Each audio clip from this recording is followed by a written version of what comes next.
Προμηνώς ανάψαμε κάρβουνα εκεί έξω στη βεράντα. Μα η θερμοκρασία ήταν ψηλή, σίγουρα άνω του 40. Και ενώ τα μανιτάρια ψήνονταν, είχα και μαρινάδα. Σκέφτηκα, mon Dieu, λες από το barbecue να κάψω την Ελλάδα. Και να, που κάει και η Ρόδος, η Δαδιά, η Πάρνηθα και ο Βόλος. Λόγω των Portobello κάει και ο κόσμος όλος. Και όταν είπε ο ηγέτης μου ότι σίγουρα ανθρώπου φταίει χέρι, σκέφτηκα, dear God, της φυλακής η μαγείρισα άραγε από Portobello. Ξέρει. Ευτυχώς.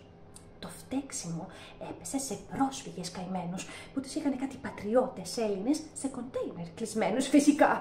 Και δόξα τω Θεώ, σε αυτές τις πυρκαγιές άνθρωποι δεν καήκαν, μόνο καμιά 20 πρόσφυγες καμένους βρήκαν.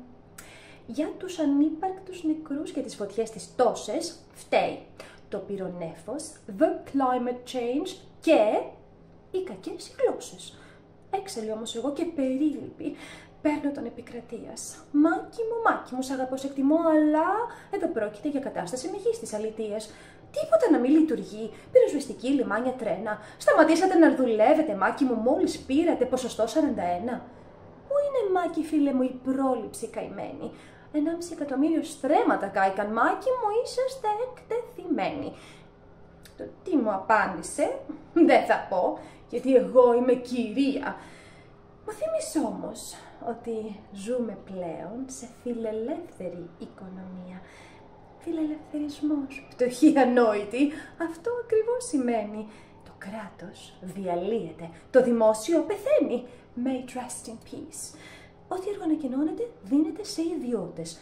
Με μίζες για κάθε δουλειά, σε φίλους και εργοδότες. Και αν δεν τα κάνουνε καλά, αν αργήσει το έργο ή δεν γίνει, that's the best part. Απλώς ξαναπληρώνονται. Δεν φέρουν καμία ευθύνη. Έτσι μαζί τα φάγανε και θα τα ξαναφάνε. Ευκαιρία είναι η καταστροφή. Σταθερά, τολμηρά, μπροστά να πάμε. Βέβαια, παρά την μυθική κυβερνητική ετοιμότητα στην οποία αξίζουν ύμνοι. Έβρεξε, πρωτοφανές, και η Θεσσαλία μετατράπηκε σε μια απέραντη λίμνη. Now, remember, η καρδίτσα δεν πλημμύρισε ξανά το 21 με τον Ιαννό τότε και εκατομμύρια δόθηκαν για αντιπλημμυρικά στην Τέρνα. Νάτος ο φιλελευθερισμός. Κινεί την οικονομία. Και μετά περιμένετε πτωχή να αλλάξει η νέα δημοκρατία. But why? Δεν βλέπετε την τύχη σας που ζείτε μέσα στο μύθο, που όσους σας τον προσφέρουνε επιβραβεύετε με ψήφο. Κοσμογονία μέτρων πυρόσβεσης. Βλέπεις να ανακοινώνουν. Μύθος. Χιλιάδες στα κοινά θέσεων οι πυροσβέστες μας δηλώνουν. Ακούς ασφάλεια, μέτρα, υποδομές. Σου πέφτει το σαγόνι. Μύθος! Γίνεσαι αυτόπτης μάρτυρας του ότι είμαστε μόνοι. Και ακόμα μετράμε θύματα. Ψάχνουμε αγνοωμένους. Και ανάμεσα σε αυτούς, γνωστούς, φίλους, αγαπημένους. Π.χ. ο Άδωνης, κάτι θα πάθει, δεν βγήκε σε κανάλι. Να πει νέα αύξηση, θα έχουν τα τρόφιμα και πάλι.